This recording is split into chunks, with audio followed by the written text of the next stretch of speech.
Greetings, people of Earth. Welcome back. My name is Jax, and today we are talking about why being right really doesn't matter. I was watching a debate recently with an atheist and a very religious person, and it was a really neat debate because both of them were not caught up in ideology, and both of them were willing to hear the other person out. And right at the beginning of the debate, one of them said, I've spent my whole life sort of trying to be right, trying to win debates and undermine the other person and, point out their flaws and fallacies. And he said, while that might be useful in winning, in, proving that I'm so smart and that I'm correct and that I'm right, it really doesn't solve the problems. It really doesn't get to the root of why the other person thinks that way or what the issue in whatever they're talking about is. And I thought that's such an interesting idea because we spend so much of our lives being afraid of being wrong and also trying to prove to ourselves and to other people that we are right, we are correct, we are in the right, we are on the side of the angels.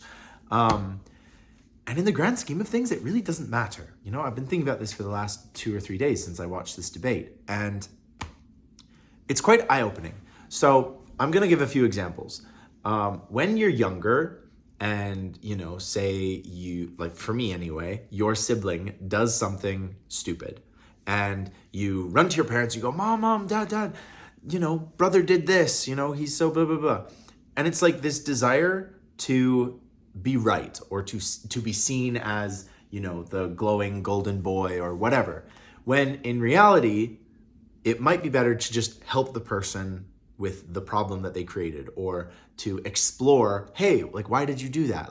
Let's get to the root of this issue. And obviously you're not going to do that at 7 years old, but it highlights that the need to be right is not always the right move to do. It's not always the correct action to encourage growth or understanding or meaning.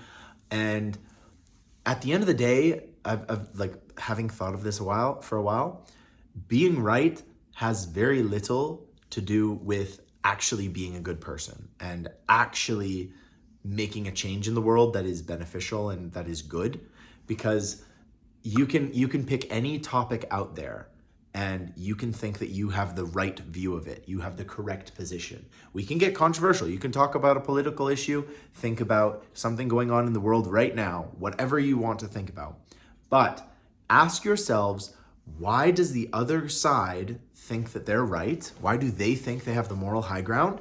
And how do we actually solve the issue? How do we actually come to some kind of conclusion, compromise, solution? Because so much of, especially social media and politics and everything that we consume is all about proving that I'm right, proving that I'm better than you. And that isn't actually solving the problem. You kind of, it's like bringing ego to a problem and saying, well, we didn't solve the problem, but I was the one on the right side of it. You didn't solve anything. You didn't do anything productive. You didn't move the world forward in a meaningful way. And I think the solution to this can be very powerful. The solution, applying it to your life, applying it to what you consume in the world of media and your friends and family and how you live your life, applying this solution to not caring about being right or wrong has a cascade effect, a snowball effect. It is exponential because you realize when you're in the heat of an argument or the heat of a problem, you can say, okay, I don't actually care about looking right. I don't actually care about being right. I just want to come to some kind of solution, some kind of middle ground, some kind of resolution to the issue. I could get on here and completely blast people for not going to the gym and not drinking water and, not eating enough protein and blah, blah, blah, blah. And great, I'm virtue signaling. Great, I look so high and mighty and, it makes me look like a better person or whatever. But did I solve anything? I made someone feel bad about the way they live. I made someone feel like, this guy, he's got his head screwed on right, but I just can't. I didn't solve anything. I made the problem worse. And I think a lot of what we see, especially on social media, has this effect. It does the exact opposite of what the specific piece of content is trying to do. And even in this debate where you had this staunch atheist and this very fundamentally Christian person, you had them debating and talking about the root of religion. Does God exist? Where do we go when we die? Spirituality. Is there more that science can't quite quantify? Are there things that we're missing? They didn't actually address any of those questions. They talked about the root of why do people believe one thing or the other? Why do people grow up and become atheists? Why do some people become very staunchly Christian? Why do people express their beliefs? And why do people sort of project those beliefs onto other people and to say, if you don't believe what I believe, you're wrong and I'm right? Why do we do that? And I think that is an infinitely more interesting conversation than trying to undermine each other's arguments and say, oh, well, you know, the writing of the Bible can't be true word for word exact, or, well, you know, you can't prove that the Big Bang happened. Those kinds of questions are things that just won't be answered. Like, you can't physically answer those questions because we don't live 2,000 years ago when the Bible was starting to, you know, different parts of the Bible were starting to be read. And we certainly did not witness the explosion of matter that they think happened like 14 billion years ago. We can't know. We just can't. You can debate it until the cows come home. We will never know who is right. And so by removing that question, by removing the idea of who is right and who is wrong, you can actually have such an interesting conversation and say, okay, well, why do you exactly believe this? Like, what is it that ties you to this? You know, oh, well, my parents believed this and they taught me it. And I had a very good childhood where I had such great interactions in the church and around these people and a great community. And, you know, when my grandmother died, the church was there for me. And that kind of community is really important to me. And then I've had these spiritual experiences. I've prayed every day, you know, and that is a much more interesting conversation than you're wrong, God doesn't exist. Like, I'm not interested in that. I'm not interested in who is right and who is wrong.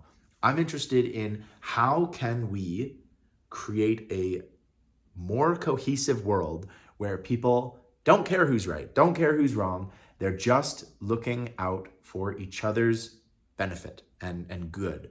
And that can be a really difficult thing, especially when you personally feel that other people's decisions are objectively hurting themselves or other people. You know, like if you fundamentally believe that, you know, a specific religion or way of life or diet or lifestyle is inherently bad for other people, it can be incredibly hard not to finger wag and say, you're doing something wrong, you have to stop. We have to legislate, we have to, you know, force you to stop.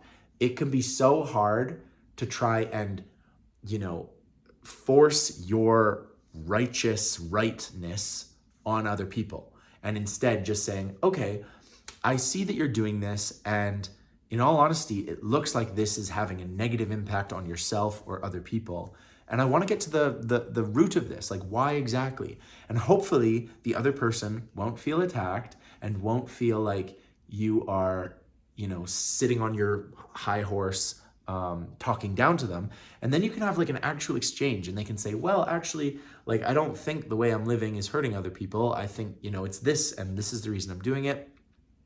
That actually allows you to get to the crux of the issue, and it allows you to sort of talk about things in a much better way than just saying, you are wrong, you have done something incorrect, your thinking is flawed, and I'm going to point that out, and I'm going to also look great while doing it. You're not going to win that there. You know, most people will sort of dig their heels in and say, absolutely not. You're coming for me, but you're sitting on shaky ground. You aren't infallible, and nobody is infallible. And so by angering someone and calling them wrong, or their beliefs or their system of ideas wrong, you open yourself up to the same amount of criticism because you don't stand on even ground. None of us do. We all have areas of our lives and particularities and things that we just feel, things we do because we like them, things we do because we're socially or spiritually connected to them. And this is a heated and egotistical idea, the idea of being right, the idea of being righteous and, holier than thou. And you really can't come into it if you've identified your goal correctly. If you've identified your goal and you've said, actually, I'm not interested in who is right or wrong. I'm interested in how we build this more cohesive world, how we are able to get along despite our differences, because we are inherently different. You can't change that. There are these fundamental philosophies and these fundamental things in the universe that you can't mess with. You just can't. They are what they are. If you are a Taoist, you will totally understand that there are many things in this world that just can't be screwed with. You can't do it. You can't screw with somebody's upbringing and the way they see the world, the language they speak, their past experiences. You can't change those things. And so by recognizing that you can't change them, you realize that, oh, it really doesn't matter who is right or wrong. It just matters about human suffering and how we can eliminate that or how we can minimize it. I don't think you can eliminate it fully, but I just think removing the whole idea of being right or wrong off the table and just saying, you know what? It doesn't matter. It doesn't matter if I'm right. It doesn't matter if I'm wrong. I could be wrong making this video right now. It doesn't matter. My motive, my objective, hopefully, is a positive one. Hopefully is an eye-opening one, is one that, gets you thinking about it and goes, I wonder.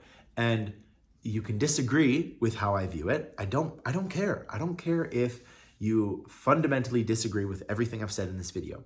What I care about is having a dialogue and a constructive conversation about these ideas, about these topics. It isn't a matter of, I want to prove how right I am.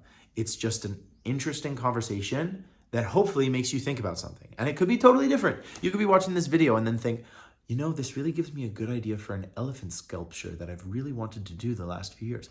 Amazing. It wasn't my intention, but I'm glad we got there and I can't wait to see it. And so that's kind of the thing. Sorry, mini stroke. That's kind of the thing I was trying to talk about. It really is quite irrelevant if you are right or wrong. I think the intention and the actual action that happens after that is a lot more important. I think we're very virtue signaling. Virtue signaling is a real problem because you see it all the time. I go onto Instagram and there will be stories of this and that, and these people who live, really out of the way of whatever issue is going on are signaling that, this thing is bad or this thing is good. And that actually is preventing a real dialogue or a real change in the situation. But it is so easy to have ego. I've done videos about how you drop your ego or you remove your ego from the situation and you try and look at things objectively. It is hard. We all, like I said, we all fundamentally have biases and perspectives. We grew up in different parts of the world, eating different foods, speaking different languages, interacting with different people, having good and bad experiences all the time. And it is really hard to try and separate that ego or sense of self in a conversation about being right or wrong. But if you can just ask yourself now and then when you're in a heated argument or, you see something controversial in the media, you can say, if I remove the whole idea of being right and wrong, what's fundamentally here? What's going on? How do I look at this outside of this whole context? And I think that is a really interesting perspective. It was a really neat debate. I really enjoyed it. If you're interested, I'm not going to gatekeep it or anything. If you're interested, the debate was between Alex O'Connor and Jordan B. Peterson. I've read some of both of their work. They're both quite interesting, not without controversy, obviously. But again, we can be adults and we can, observe the ideas of two different people while not necessarily agreeing with either, but not necessarily saying, oh, this one's right, this one's wrong. I don't think that's relative or relevant to the conversation. So if you want to go watch it, go ahead. I thought it was interesting and eye-opening. Maybe you will too. Leave me your comments and your thoughts about this topic, the debate, if you go and watch it. And as always, guys, thank you for listening. I hope you're having an amazing day, month, year, whatever you're having. I hope it's amazing. And as always, I will talk to you guys tomorrow.